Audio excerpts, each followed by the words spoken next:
of the major. I'm going to announce our last. Yes, sir. Our last player. It's fantastic that we get to show some love to one of the boys. None other than Shotzzy. He is dumb. He is dumb, and he is good. I mean, talk about a complete turnaround for this kid. I mean, ever since that first match, he looked like a completely different player up on that stage, just decimating teams, toying with them almost. Yeah, and I mean, he kind of has like the weight of the world on his shoulders. I think ever since your dumbass retired, he sort of took the throne, if you will, and he's kind of the face of the league now. He's obviously putting his best foot forward in content, but most importantly in game, right? He has a role now and a spotlight on him where his great plays are going to be talked about even more than they would have before, and his bad plays will also be ridiculed a little more. So everybody has his eyes on him. I mean, what a tournament. I think nobody will argue with seeing this kid on the breakdown team of the week. I mean, just lights out and consistent all weekend long. Yeah. I mean, to even come back from a loser's round one to get to that grand final again, that just takes an unreal amount of grit.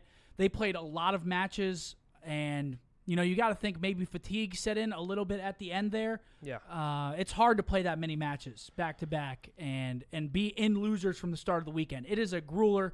I mean, we can talk about his stats a little bit. He had a 1.07 overall, 1.11 in hard point, putting up 2,700 damage, a 0.73 kills per round with a 1.0 in search, but he's getting a lot of first bloods, and 1.05 in control with 2,500 damage. So the kid had a great event. The longevity is one of the reasons why he was picked. I mean, they made it from losers one all the way back. So he was doing something right, and when he's frying, you heard Formal say it, he's probably one of the most impactful players of all time that you can have on your team. I believe Formal's exact words were he's the best Call of Duty player ever when he's in flow state. And he was in flow. Yeah, I mean, it's insane how selfless of a player he is and how he can still shine in the kill department. His movement's obviously the best in the game. So we're glazing, and he deserves it because the kid, he's the talent, man. And I think a lot of people were on his ass and talking about how he hasn't really stepped up this year as that player. And I think this weekend was... they always will be. Yeah. Optic has always been kind of under the microscope, if you will. Like you said, I mean, his plays are examined a lot harder than probably a lot of other main submachine gun players in the league. And it's just a fact. So to be able to play with that amount of pressure, I mean, you got to tip the hat. Yeah. I mean, I did it for a long time, so it's no easy task. Sometimes when things aren't going well, it's down, buddy. I know. Yeah, you were terrible.